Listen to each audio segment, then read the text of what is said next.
ಈ ದಿನದ ದೇವರ ವಾಕ್ಯ ಲೂಕನ ಬರೆದ ಸುವಾರ್ತೆ 11ನೇ ಅಧ್ಯಾಯ 39ನೇ ವಾಕ್ಯ.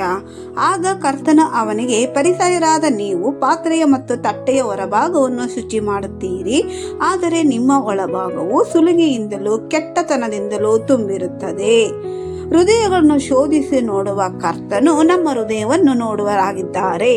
ನಮ್ಮ ಹೊರಭಾಗವನ್ನು ಅನೇಕ ರೀತಿಯಲ್ಲಿ ಸ್ವಚ್ಛ ಮಾಡಿ ಅಲಂಕರಿಸಿ ಕಾಪಾಡಿಕೊಳ್ಳುತ್ತೇವೆ, ಆದರೆ ನಮ್ಮ ಒಳಭಾಗವನ್ನು ಹೇಗೆ ಇದೆ ಎಂಬುದನ್ನು ನಾವು ಶೋಧಿಸಿ ನೋಡಿಕೊಳ್ಳಬೇಕು.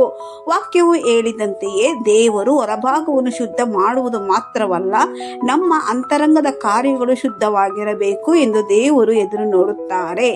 ಲಾಜರನು ದರಿದ್ರನಾಗಿ ಶರೀರ ಪೂರ್ತಿ ಗಾಯ ಹುಣ್ಣುಗಳಿಂದ ಇದ್ದವನಾಗಿ, ಆ ಹುಣ್ಣುಗಳನ್ನು ನಾಯಿಗಳು ನೆಕ್ಕುವಷ್ಟು ಅವನ ಶರೀರವು ನಾರಿ ಅಘೋರವಾಗಿರುವಾಗಲೂ ಅವನ ಹೃದಯ ಪರಿಶುದ್ಧವಾಗಿರುವುದರಿಂದಲೇ ಅವನು ಅಬ್ರಹಾಮನ ಮಡಿಲಲ್ಲಿ ಸೇರಿದನು.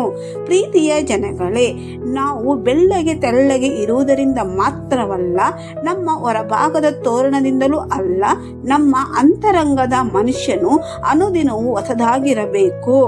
ಕೋಪ, ದ್ವೇಷ, ಹಾಗೆ ವಂಚನೆ, ಹೊಟ್ಟೆ ಕಿಚ್ಚು, ಅಶುದ್ಧಗಳು ದೇವರ ಮಕ್ಕಳಾದ ನಮ್ಮ ಹೃದಯದಲ್ಲಿ ಇರುವುದೇ ಆದರೆ, ವಾಕ್ಯವು ಹೇಳಿದ ಹಾಗೆ ನಮ್ಮ ಹೃದಯದಲ್ಲಿ ಸುಲಿಗೆಯಿಂದಲೂ ಕೆಟ್ಟತನದಿಂದಲೂ ತುಂಬಿರುತ್ತದೆ.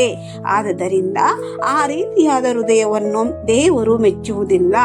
ನಮ್ಮ ಹೃದಯದಲ್ಲಿ ಪರಿಶುದ್ಧವಾದ ದೇವರು ವಾಸಿಸುವ ಸ್ಥಳವಾಗಿ ಬದಲಾಯಿಸುವುದಕ್ಕೆ ನಮ್ಮ ಹೃದಯವನ್ನು ಈ ದಿನ ಕರ್ತನಾದ ಯೇಸುವಿನ ರಕ್ತದಿಂದ ಶುದ್ಧಿ ಮಾಡುವುದಕ್ಕೆ ಅರ್ಪಿಸೋಣ. ನಮ್ಮ ಹೊರಭಾಗ ಮಾತ್ರವಲ್ಲ, ನಮ್ಮ ಒಳಭಾಗವೂ ಸಹ ಅಲಂಕಾರವಾಗಿ ಬದಲಾಯಿಸಲು ಈ ಬೆಳಗಿನ ಸಮಯದಲ್ಲಿ ಕರ್ತನಾದ ಯೇಸು ಕ್ರಿಸ್ತನು ಸಹಾಯ ಮಾಡಲಿ. ಆಮೇನ್.